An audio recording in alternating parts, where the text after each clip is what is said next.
Hello everybody.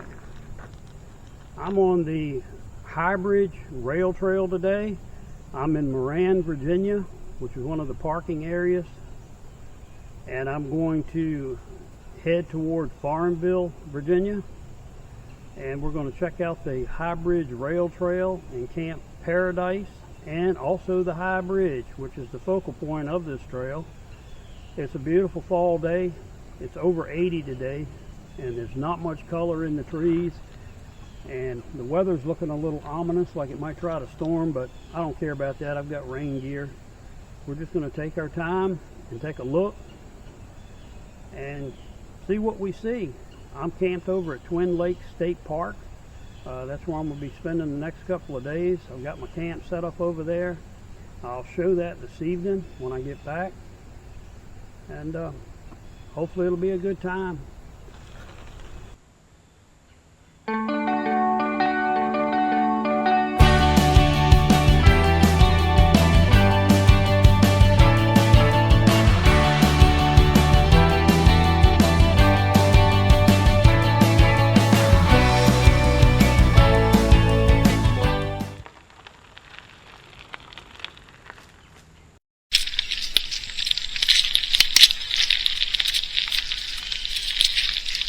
I'm just leaving Moran on the High Bridge Rail Trail, heading toward Farmville, Virginia.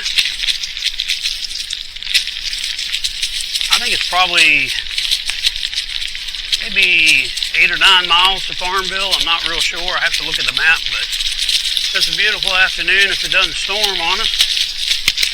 I'm not too very worried about it.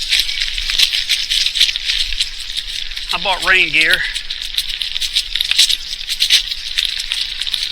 It's over 80 degrees today, so if I get rained on a little bit, it ain't going to hurt anything. You can see there is some fall color. Trees haven't started changing really good in this part of Virginia yet, but I'm sure it's forthcoming.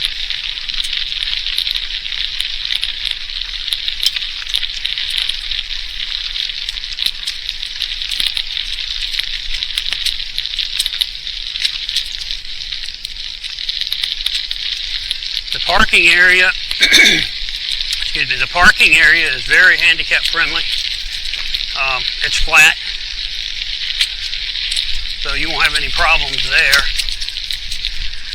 If you do come and camp at one of the state parks, I would not recommend trying to ride your bike to the trail because there are a lot of hills. If you're fit, that's fine, but people with disabilities and injuries, it's probably best to drive. But the trail is flat. The gravel is crushed, very crushed, fine gravel, flat. Almost looks like asphalt milling in a way. Very nice.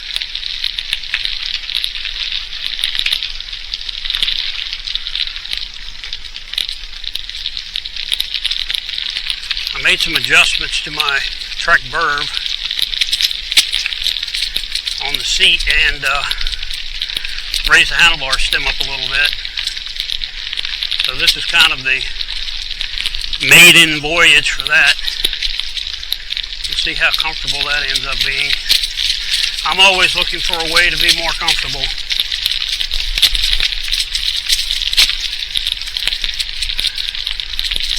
I have noticed a lot of walnut trees so far on the path, and they are dropping their walnuts on the path or on the rail trail.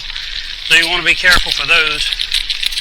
If you hit one of those, it might cause your front end to skid out and cause an accident. So you have to really be paying attention for that. But that's a fall of the year type of thing. You come down in the spring or summer or even the winter, if you're adventurous, you won't have to worry about that. Unlike when I rode the Greenbrier River Trail, I'm not hauling my panniers with all the gear this time, so it makes it a lot easier riding, not having to haul all of that weight.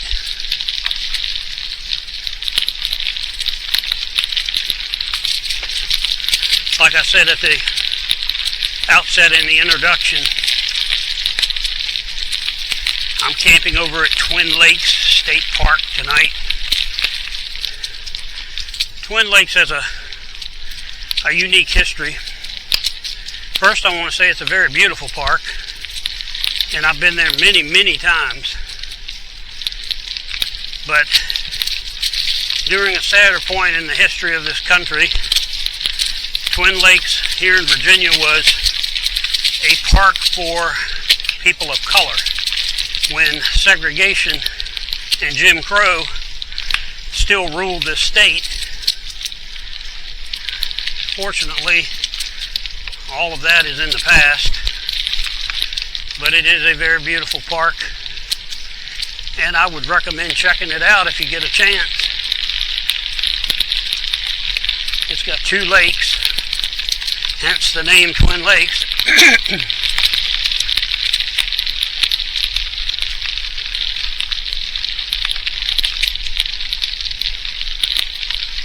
And I probably didn't mention, we are heading east toward Farmville.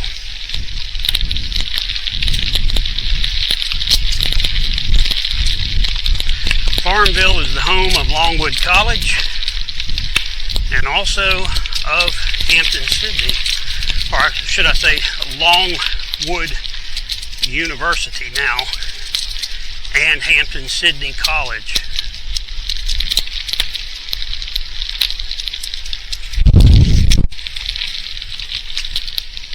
Farmville is located in the Piedmont of Virginia,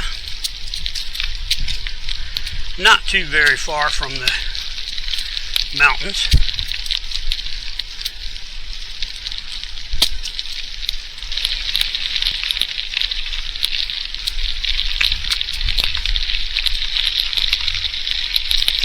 This railroad was constructed prior to the Civil War,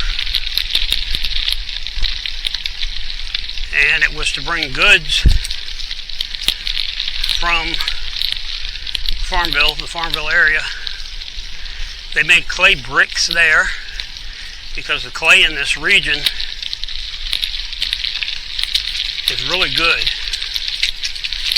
And of course, a lot of agricultural products. And prior to the railroad, they were using the Appomattox River and wooden barges to ship their goods to Petersburg, Virginia, which was a major distribution point for goods and services. But they were at the mercy, of course, of the Appomattox River, because they never knew what they were going to have from season to season.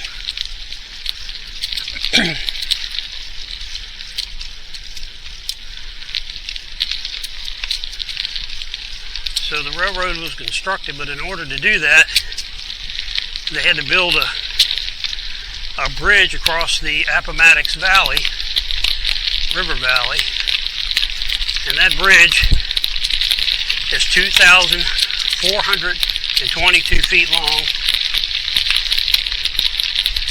It was started in 1854, and it was finished or opened in 1856.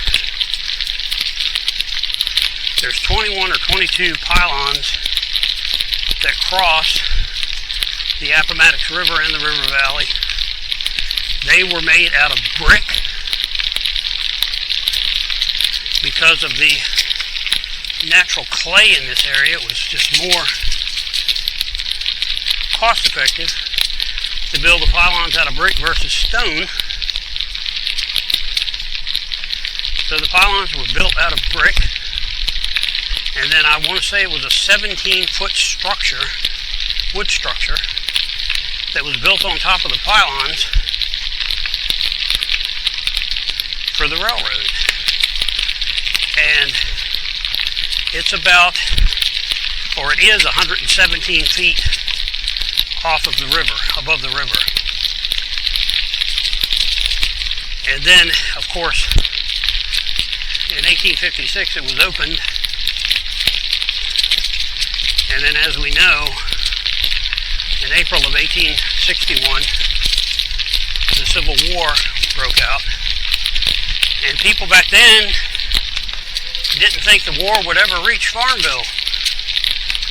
So the Confederate government had 4 redoubts constructed, which is a fancy word for a earthen fort with 21 artillery pieces to protect both ends of the bridge from any type of Union assault.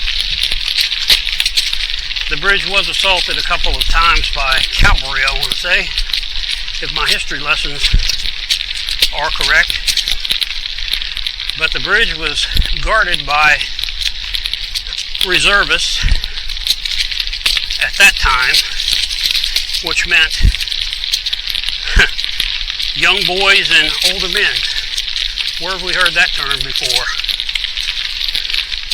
But at any rate, as the war progressed, an artillery unit from Louisiana was assigned to protect the bridge. And then on April 6th, there's those walnuts, April the 6th of 1865, when the Confederate Army under General Robert E. Lee lost the Battle of Sailor's Creek. Now you must remember, they had been at siege in Petersburg for 9 months, and they vacated that position. The Northern Army took Richmond, burned it to the ground, and then, of course, they pursued Lee. And they fought the last really major engagement at Sailor's Creek, which is not very far from here. And then the Confederate Army retreated. They crossed the High Bridge and set it on fire to stop the Union Army from being able to pursue them. But they did not burn the wagon crossing, and the Union Army made it across that. And of course the Union Army also put the fire out on the bridge, from what I can understand. And the rest is, shall we say, history, when General Robert E. Lee surrendered to the Northern Army, or the Army of the Potomac, under General Ulysses S. Grant. He was the head honcho in charge. And then after the war, the bridge was reconstructed.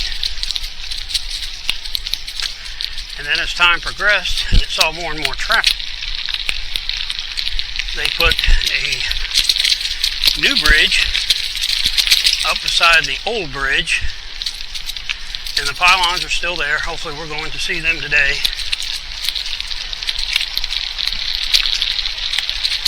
And it was used until the late 70s. And then another line had been put in.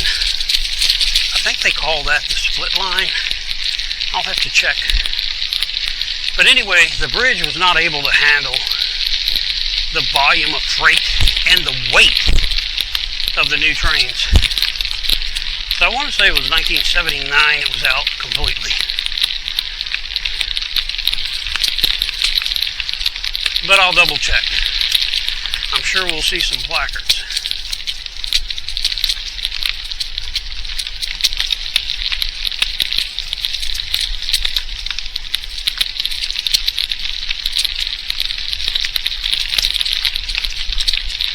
that is a short, brief history of the High Bridge and the High Bridge Rail Trail. Oh, and one other thing worth noting, at the time that the High Bridge was built in 1854, it cost $166,000. Now, go into Google and look up inflation from 1854 through 1856 and compare $166,000 to what it would cost in today's money in 2025.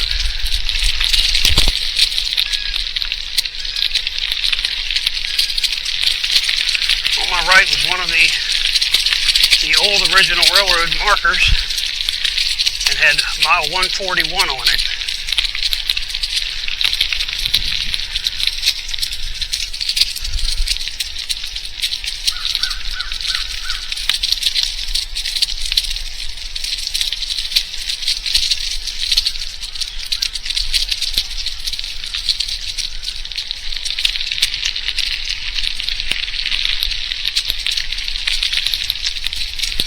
On my left, there's the modern day markers.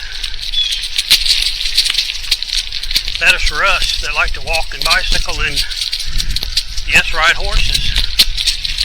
This trail is open for horses.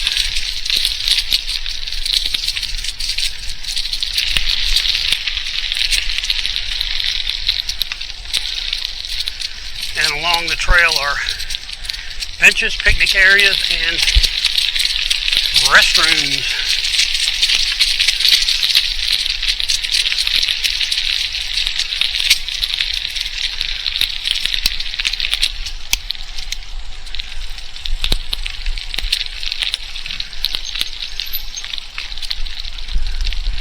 The trail is very nicely done.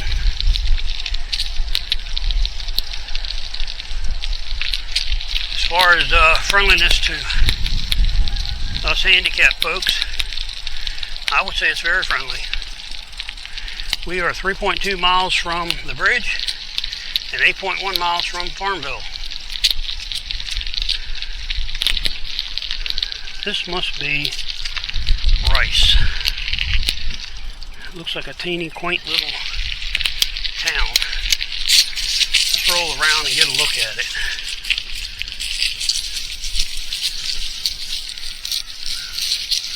There's the restroom in the distance. And here is the little town.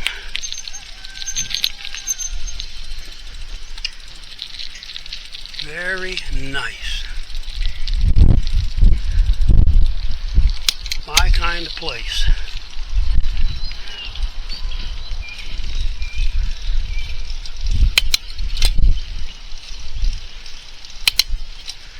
Looks like a storm brewing.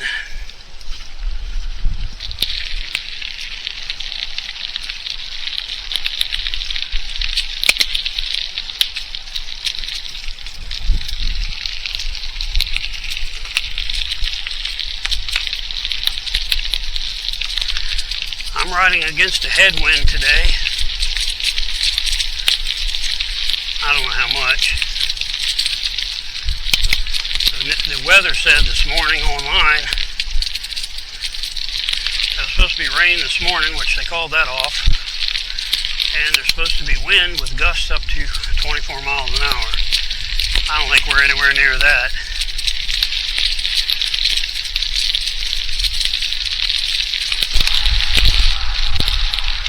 Here is a bridge, and we are going to go over Route 460. 460 would drop you off in Farmville, and then again so would 360. But this is 460.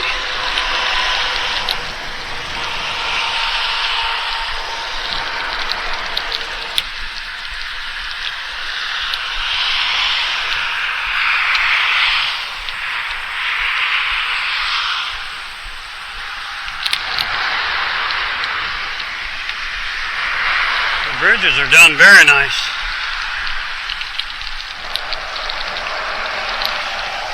This entire trail is done very nice.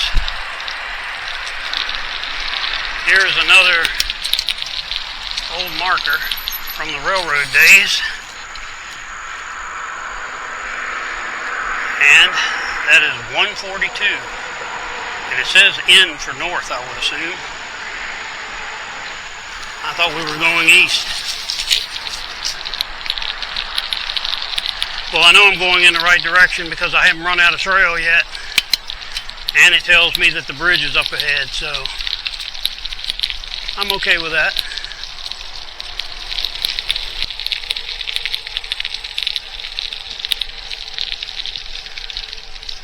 And we continue on.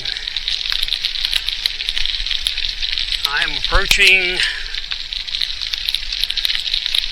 3 East. It's a beautiful day. The temperature's even come down a little bit, which is surprising, because it was pretty hot when I started. And I haven't been on the bike all that long. This trail is awesome. So far, I would highly recommend.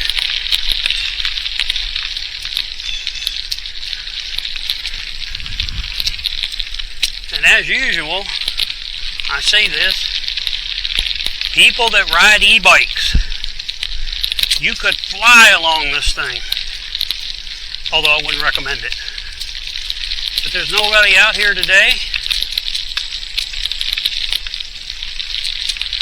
Gorgeous. Leaves are starting to fall, although everything's still kind of green, but it's starting to color up.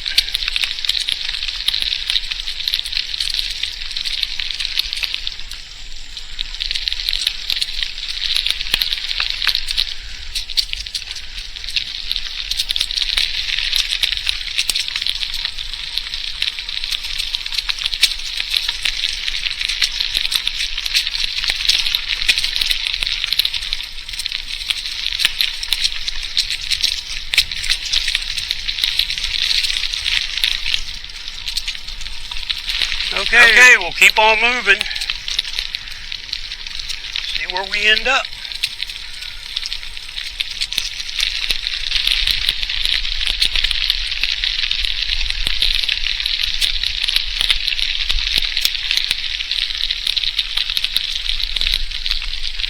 And here we are on a road crossing. I don't know what road this is,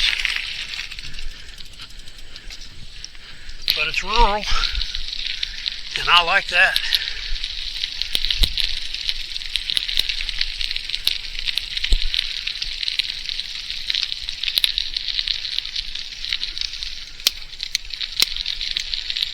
Power-driven mobility devices must yield to all other trail users. Trail courtesy. The bottom line is, bicyclists yield to everyone. Here's a good place to stop and take a drink.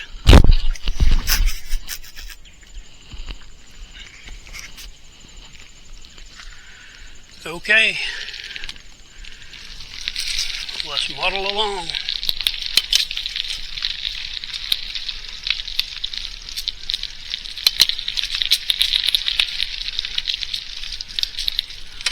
Here's something worth noting. Here's one of the older railroad poles. I see some of the glass insulators up top, but otherwise I think it's fairly modern. Definitely 20th century.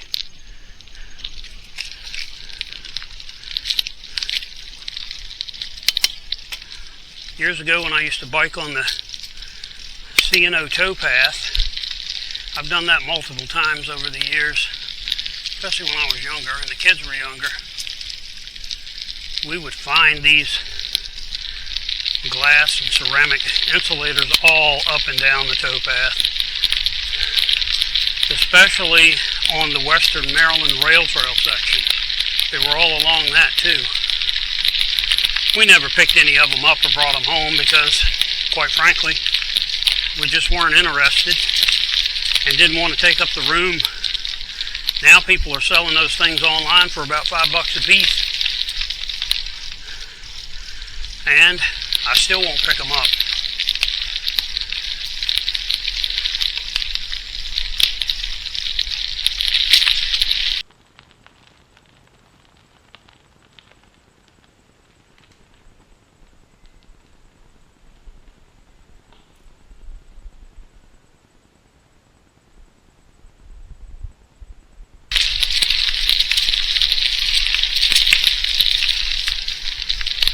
Coal was also a major product that was shipped from this area down to Petersburg, if I didn't mention that.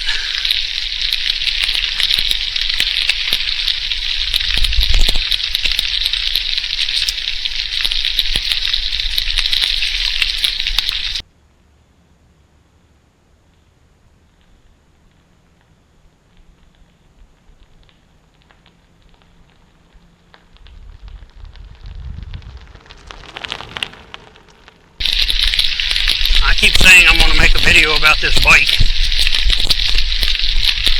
Haven't done that yet, but I will.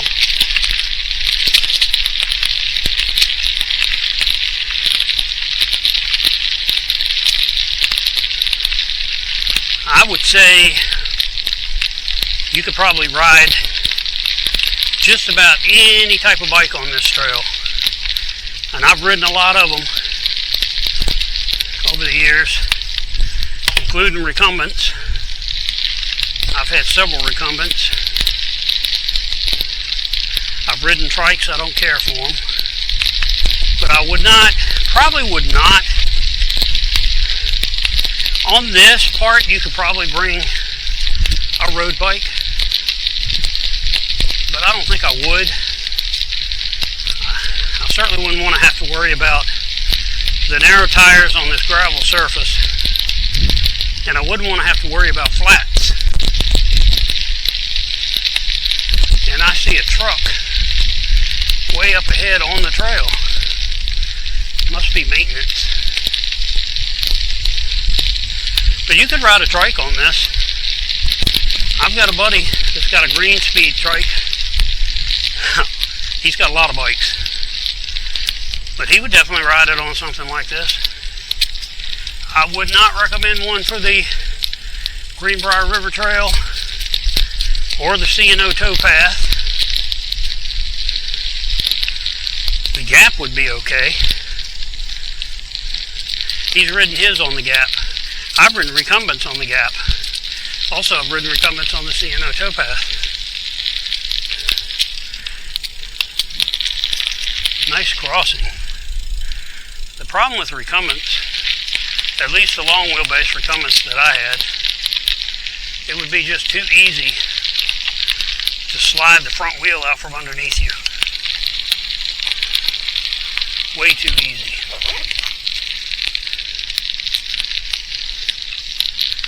Because all of the weight is on the rear. I gave up riding recumbents because they're just kind of a headache.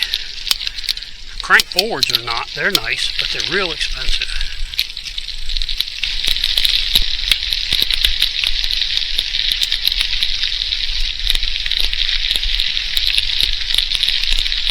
Oh wow. Looks like a new center up here of some sort. Oh, how nice.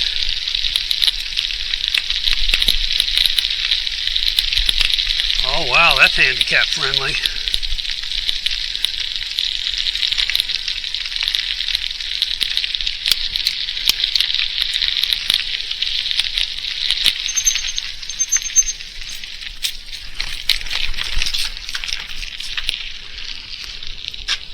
Looks like you can access it.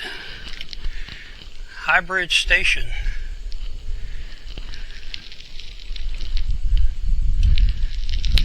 Very nice.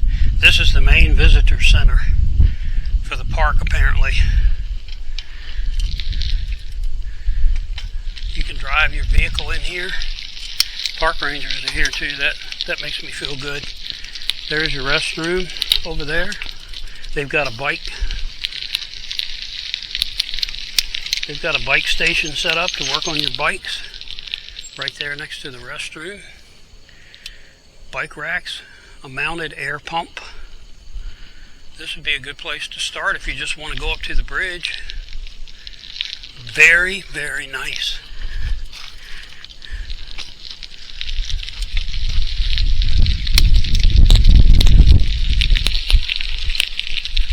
I'm going to go in here and check it out. As you can see, you can ride your bike right up to it. Well, it doesn't look like there's anybody in there. We have a visitor center. Let's go check it out.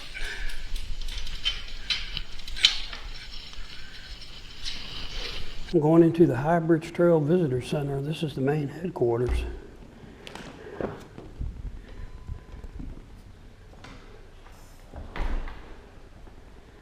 Some Civil War pictures, artifacts, replicas, I'm sure. Hello.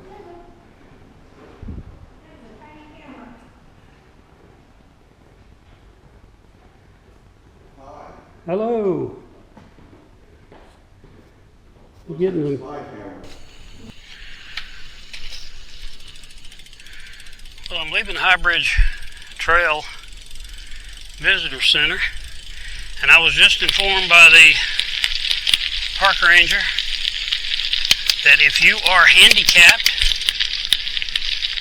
and you have handicap plates on your car or a placard from anywhere, you do not have to pay for parking on the High Bridge Trail. That is a big plus for us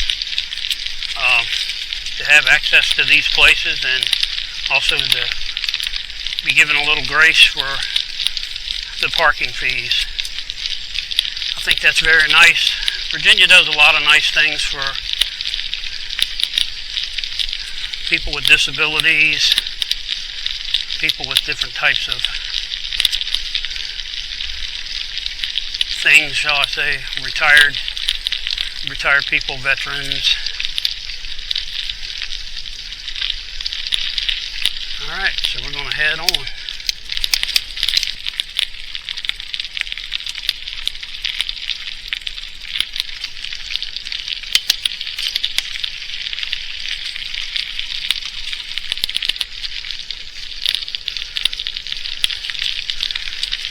I do believe we have made it to the High Bridge.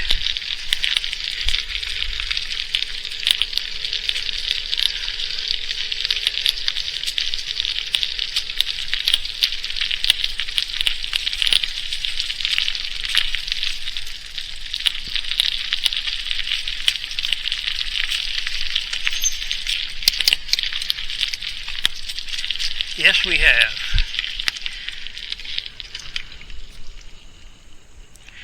There have been higher bridges not so long and longer bridges not so high, but talking the height and length together, this is perhaps the longest bridge in the world. C.O. Sanford, Southside Railroad Chief Engineer, 1852. In 1854, the Southside Railroad was completed from Petersburg to Lynchburg to cross the Appomattox River east of Farmville. High Bridge was constructed. The bridge, 2,400 feet in length and ranging from 60 to 125 feet in height, was built on 21 brick piers. The original wood bridge had a pedestrian walkway beside the tracks and wagon bridge below. On April 6 and 7, 1865, the bridges were of strategic importance to the armies of General Robert E. Lee and General Ulysses S. Grant as they moved westward from Richmond toward Appomattox Courthouse. On April 6, following the Battle of Sailor's Creek, a small group of Union infantry and cavalry attempted to destroy the bridge, but was deterred by Confederate horsemen, who arrived on the scene. On the morning of April 7th, quick marching Union troops came upon High Bridge as the Confederates were setting fire to it after crossing. Using the lower wagon bridge to continue their pursuit, Grant's men pressed on, eventually coming in contact with Lee's army around the nearby Cumberland Church. So there you have it. There's a written history of the High Bridge, and now we're going to go across it.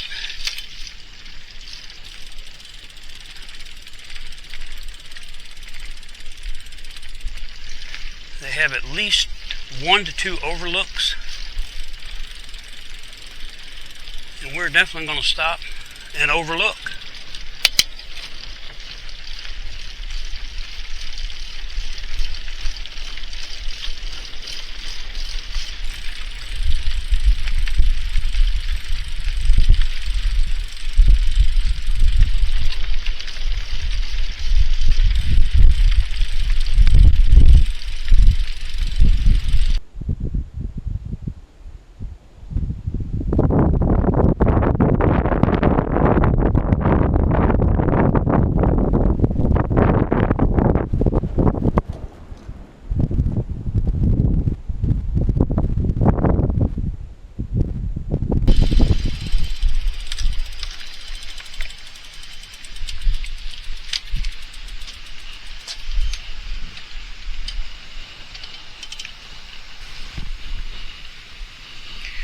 We are atop the High Bridge rail trail, or the High Bridge on the rail trail.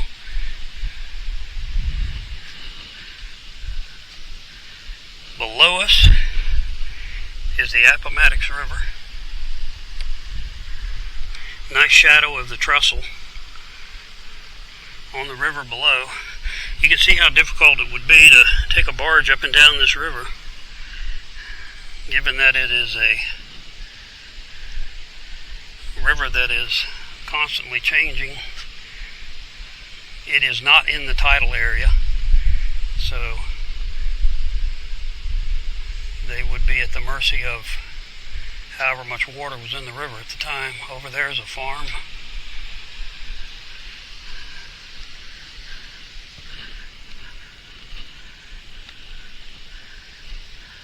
So we know we're looking west because the sun's directly in front of us.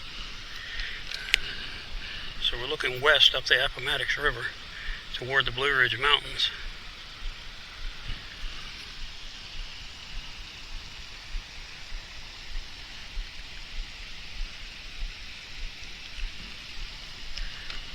You can see the colors are starting to change, but they're not at peak yet. Back to where we came from. There's one of the little areas. These were built into the bridge, from what I can understand. They kept water, I guess large barrels of water, on the bridge. Upon my research, I found where this span is actually 2,422 feet long. But isn't it beautiful up here? And the wind is blowing. It's gorgeous.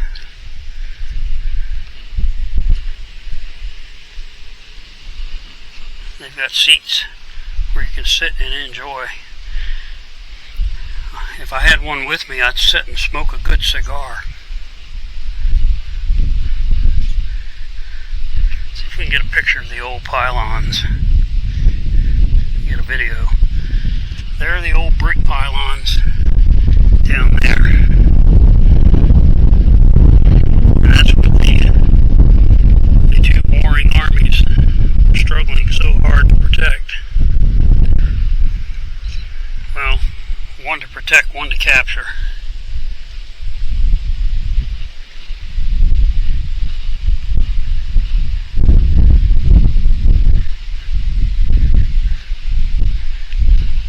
I'm not going to go down there. I know there are trails to get down there.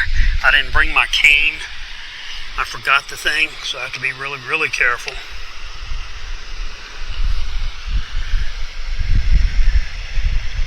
I can hear the water free flowing over the rocks underneath the bridge. Hopefully you can hear it. Beautiful.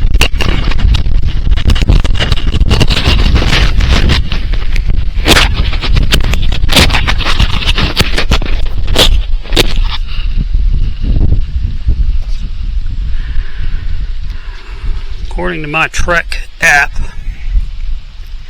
ride app, we have been 7.5 miles from where I started in Moran to where we are right now atop the high bridge.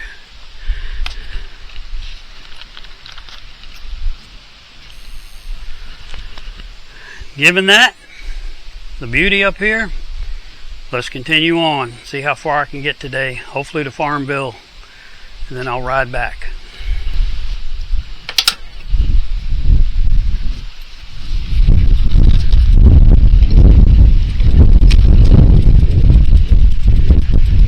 And we continue on across the high bridge.